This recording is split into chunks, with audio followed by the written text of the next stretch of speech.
ny hery fitsanganana Kristy tamin'ny maty. Io no amaranantsika ny herinandrontsika manasanao hatrany aharitra hatramin'ny farany.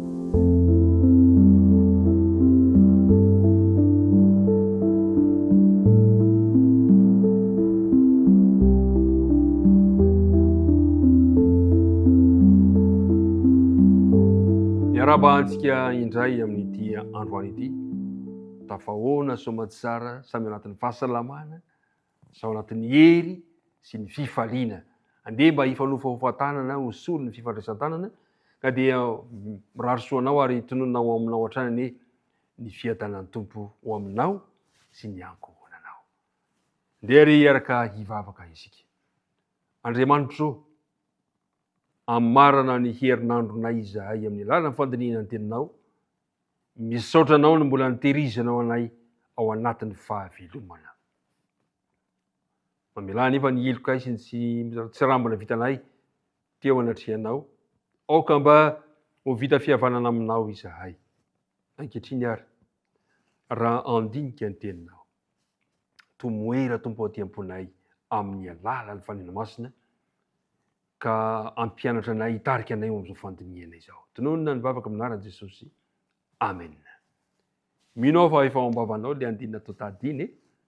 Korintianina voalohany 10:10, ka ny andininy fahaefatra 10 sy ny andininy fahafito 10 manao hoe: ary raha tsy natsangana Kristy, dia foana ny toroteninay, ary foana koa ny finoanareo.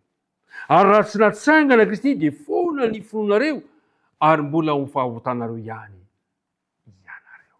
Misaotra an'Andriamanitra isika. Fa natsangana Kristy, nitsangana izy. Tena zava-dehibe ny anekeko sy ny anekenao zany fitsanganana amin'ny maty izany.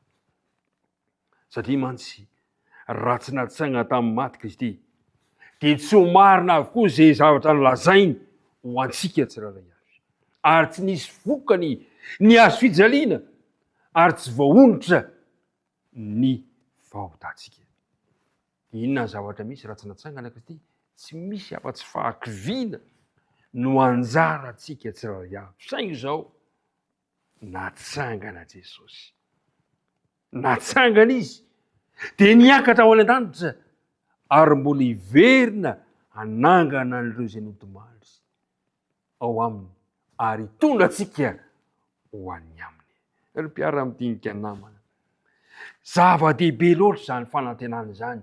Zava-dehibe loatra izany nambarany tenin'Andriamanitra izany.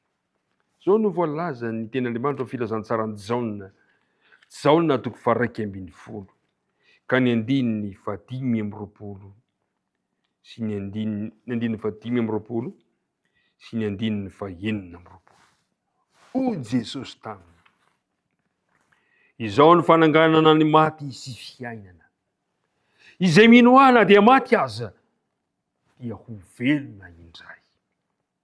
Ary izay rehetra velona ka mino ahy, dia tsy ho faty mandrakizay.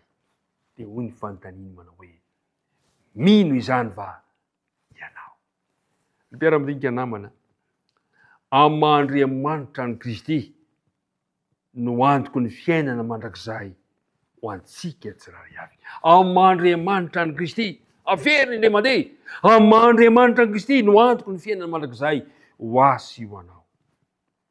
Hoy Jesosy: izay mino ahy, na dia maty aza, ho velona indray. Roviana izay amin'ny fiaviany fandroana. Eto dia mibanjina ny fotoana hiaviany fandroana Jesosy raha niteny an'izany teny izany. Amin'izay fotoana izay mantsy dia hitsangana tsy ho lo intsony ireo izay maty ao aminy, afindra ho any amin'ilay toerana tsy ahita fahafatesana intsony. Ny fahagagana izay efa nataon'i Kristy tamin'ny nananganana Lazarosy tamin'ny maty, dia ampiseho ny fitsanganana marina rehefa ho avy fandroana eny amin'ny raholanitra izy. Fa inona no zavatra hitranga amin'izay fotoana izay? Hiovitrovotra amin'ny keri ny tany, rehefa hiantso ireo olona masina izay matory eo amin'ny fofoko ny tany, ilay feon'ny zanak'Andriamanitra manao: mifoaza, mifoaza! Ry matory ao amin'ny fofoko ny tany. Dia namaly ny antso izy ireo dia indro fa mandroso mitafo ny tsy fahafatesana be voninahitra ary dia miantsoantso manao hoe ry fahafatesanao aiza ny fandresenao aiza ny fanindronanao finahitra zay toejavatra izay rehefa izay ireo olona masina velona ireo natsangana dia miaraka mioby ny hira-pandresena mito indro indray mpimaso dia akarina miaraka amin'ireo izay vao natsangana dia miaraka mitsena ny tompo dia izay le fampahirizana izay nilazain'ny Paoly ary tiako ny hamaranana ny herinandrontsika amin'izay teny izay nilazain'ny Paoly manao hoe ao amin'ny Korintia Tesaloniana voalohany toko fahaefatra manomboka amin'ny andininy faha-10 hoy izy hoe fa tsy tianay tsy ho fantatrareo rahalahy ny amin'izay mody mandry mba tsy halelovana tahaka ny sasa izay tsy manana fanantenana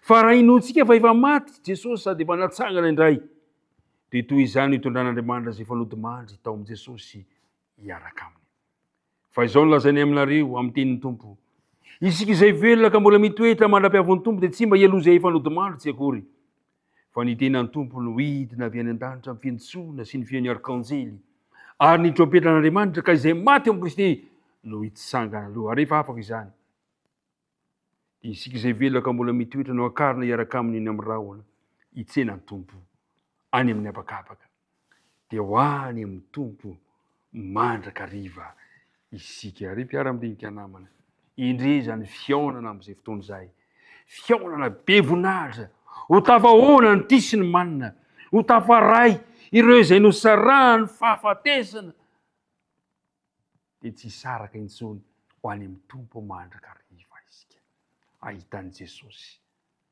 ahitan'ireo olontiana izay fanodimandry hifankahita tsisy ranomaso intsony zany nambaran'ny Paoly ny apôstôly Jaona amin'ny Apokalipsy 2:20 Apokalipsy 2:20 ka ny andininy faha-4:20 hoy izy hoe ary ho fafany ranomaso rehetra amin'ny masony ary tsisy fahafatesana intsony sady tsy hisy alahelo na fitarainana na fanaintainana fa efa lasa ny zavatra taloha mpahiry ianao amin'izany ten'Andriamanitra izany ny Tompo koa dia mifampionona ianareo amin'izany teny izany hita ianao any Andriamanitra hiaraka hivavaka isika indrezany hafalianay Andriamanitra satria manomana ho avy mamirapiratra ho an'izao taranaka izao ianao indrezany hafalianay satria nivelominao indray androany ny fanantenana